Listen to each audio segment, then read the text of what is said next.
ഇസ്രായേലിൻ്റെ ഇടയനെ, ആട്ടിൻകൂട്ടത്തെ പോലെ ജോസഫിനെ നയിക്കുന്നവനെ ചെവിക്കൊള്ളണമേ. കെരൂബുകളിന്മേൽ വസിക്കുന്നവനെ പ്രകാശിക്കണമേ. എഫ്രായിമിനും ബെഞ്ചമിനും മനാസയ്ക്കും അങ്ങയെ തന്നെ വെളിപ്പെടുത്തണമേ. ഉണർന്ന ശക്തിയോടെ ഞങ്ങളെ രക്ഷിക്കാൻ വരണമേ. ദൈവമേ, ഞങ്ങളെ പുനരുദ്ധരിക്കണമേ. അങ്ങയുടെ മുഖം പ്രകാശിക്കുകയും ഞങ്ങൾ രക്ഷപ്പെടുകയും ചെയ്യട്ടെ. സൈന്യങ്ങളുടെ ദൈവമായ കർത്താവേ, അങ്ങയുടെ ജനത്തിൻ്റെ പ്രാർത്ഥനകൾ എത്ര നാളങ്ങ് കേൾക്കാതിരിക്കും? അങ്ങ് അവർക്ക് ദുഃഖാഹാരമായി നൽകി, അവരെ അളവില്ലാതെ കണ്ണീർ കുടിപ്പിച്ചു. അങ്ങ് ഞങ്ങളെ അയൽക്കാർക്ക് നിന്ദാപാത്രമാക്കി, ഞങ്ങളുടെ ശത്രുക്കൾ പരിഹസിച്ചു ചിരിക്കുന്നു. സൈന്യങ്ങളുടെ ദൈവമായ കർത്താവേ, ഞങ്ങളെ പുനരുദ്ധരിക്കണമേ.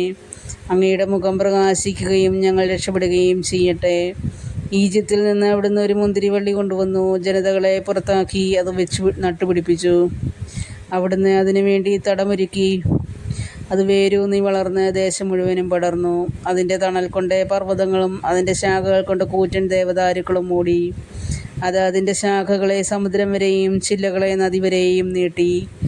അങ്ങ് തന്നെ അതിൻ്റെ മതിൽ തകർത്തത് എന്തുകൊണ്ട്? വഴിപോക്കർ അതിൻ്റെ ഫലം പറിക്കുന്നു, കാട്ടുപന്നി അതിനെ നശിപ്പിക്കുന്നു, സകല ജന്തുക്കളും അതിനെ തിന്നുകളയുന്നു. സൈന്യങ്ങളുടെ ദൈവമേ, ഞങ്ങളിലേക്ക് തിരിയണമേ.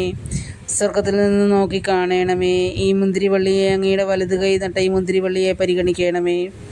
അവർ അതിനെ അഗ്നിക്കിരയാക്കുകയും വെട്ടി വീഴ്ത്തുകയും ചെയ്തു. അങ്ങയുടെ മുഖത്തു നിന്ന് വരുന്ന ശാസനയാൽ അവർ നശിച്ചു പോകട്ടെ. എന്നാൽ അങ്ങയുടെ കരം അങ്ങയുടെ വലതുവശത്ത് നിർത്തിയിരിക്കുന്നവൻ്റെ മേൽ, അങ്ങേക്ക് ശുശ്രൂഷ ചെയ്യാൻ ശക്തനാക്കിയ മനുഷ്യപുത്രൻ്റെ മേലുണ്ടായിരിക്കട്ടെ. അപ്പോൾ ഞങ്ങൾ അങ്ങിൽ നിന്ന് ഒരിക്കലും പിന്തിരിയുകയില്ല. ഞങ്ങൾക്ക് ജീവൻ നൽകണമേ. ഞങ്ങൾ അങ്ങയുടെ നാമം വിളിച്ചപേക്ഷിക്കും. സൈന്യങ്ങളുടെ ദൈവമായ കർത്താവേ, ഞങ്ങളെ പുനരുദ്ധരിക്കണമേ. അങ്ങയുടെ മുഖം പ്രകാശിക്കുകയും ഞങ്ങൾ രക്ഷപ്പെടുകയും ചെയ്യട്ടെ.